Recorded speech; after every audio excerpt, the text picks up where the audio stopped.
Many IELTS students are comfortable answering simple questions like, do you like cooking? Do you like listening to music? And then the examiner asks why or why not, and suddenly the candidate is in trouble. As soon as the examiner asks why, everything becomes so much harder. The test taker gets confused and just gives a very simple and basic answer like, because I like it. This kind of response is not going to help your IELTS score, and it certainly won't help you to get to band 7. In this video, I'll show you exactly how to answer why questions naturally and fully so that you can show the examiner the best of your English power. Keep watching until the end so that you know the signal phrases, the effective tactics, and the best ways to handle why or why not questions. Let's get stuck into this video and show you how to make your answers longer, clearer, and more impressive.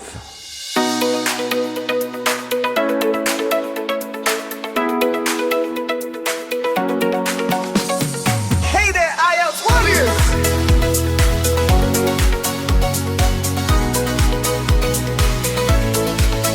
IELTS breakthrough and achieve success!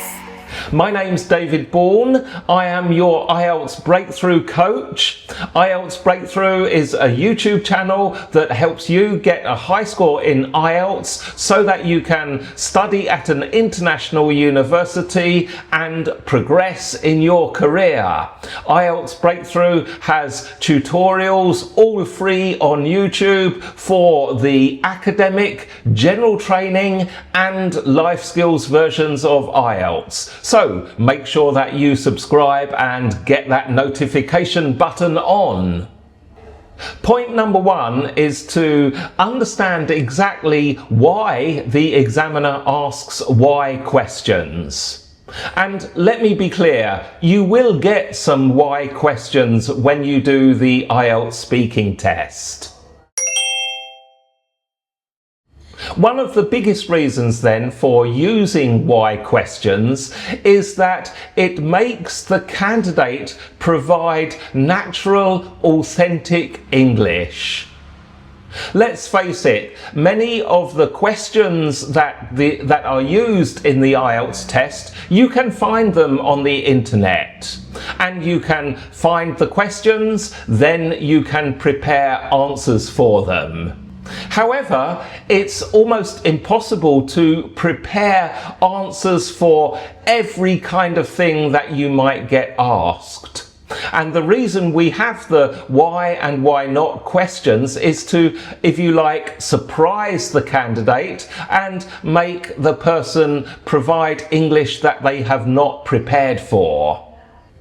Another point behind the why and why not questions is that it makes you give clearer answers and the examiner can assess how logically organised your answers are.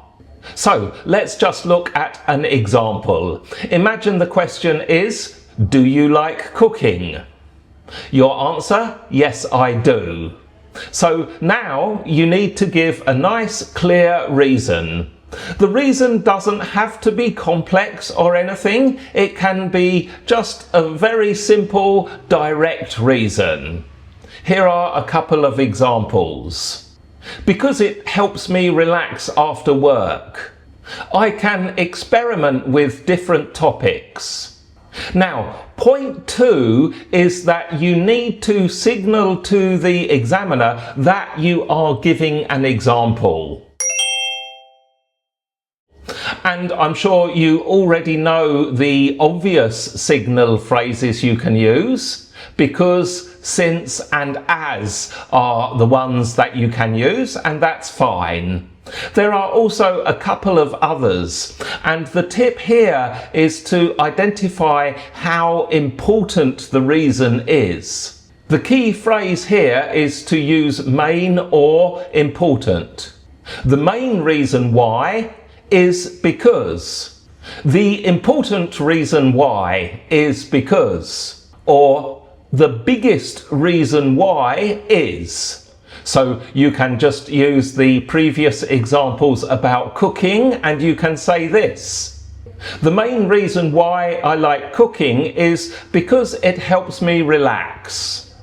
The most important reason why I like cooking is because I can experiment with different recipes. Now, step number 3 is to give reasons using your feelings or emotions. What I mean by this is that your feeling or emotion about it is the reason.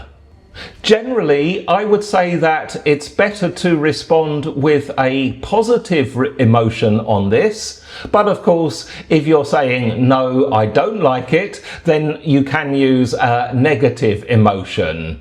And just use simple adjectives like exciting, amazing, interesting.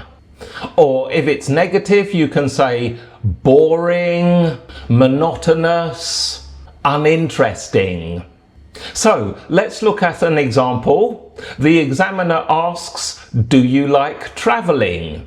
The answer, yes, I do. Why? It's so exciting.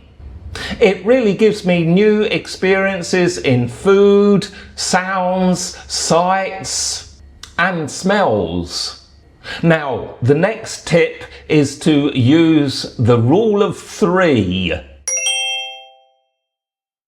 If you've watched any IELTS Breakthrough videos before, you might know about the rule of 3. The rule of 3 simply says, say 2 or 3 things in response to the question.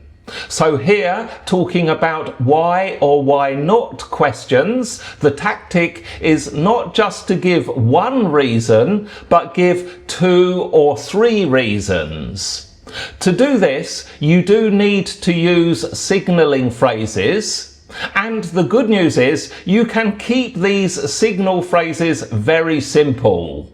The obvious ones are to list your reasons, firstly, secondly, finally. You can also use another reason is, besides that, also, in addition to this. Okay, so let's look at a big fat answer for this one using the rule of 3. The question then is, do you like reading? And again, the answer, yes, I do. Why? And here's a nice full answer for this question. Yes, I do. Firstly, reading helps me unwind after a busy day at work. Even 10 minutes with a novel clears my head and reduces stress. Secondly, it broadens my knowledge. I pick up new vocabulary and ideas from different genres, which improves my speaking and writing.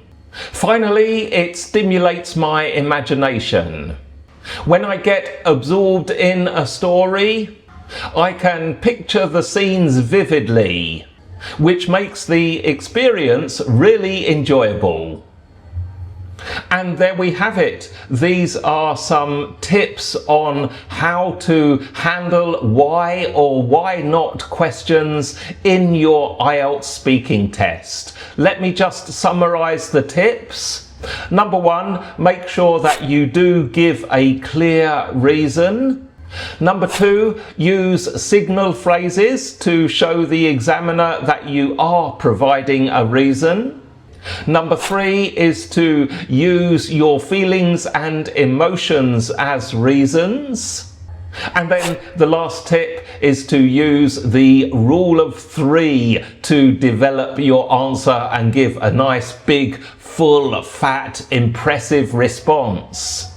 So let me know in the comments, how do you handle why or why not questions?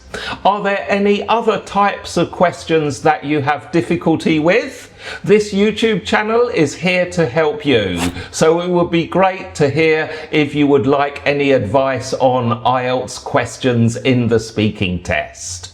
And also, if you're not sure about the rule of 3, I do suggest that you take a look at that video right now after this. So, thank you so much for seeing through to the end, and have a great day, week, weekend, whatever you're doing. I'll see you in the next video.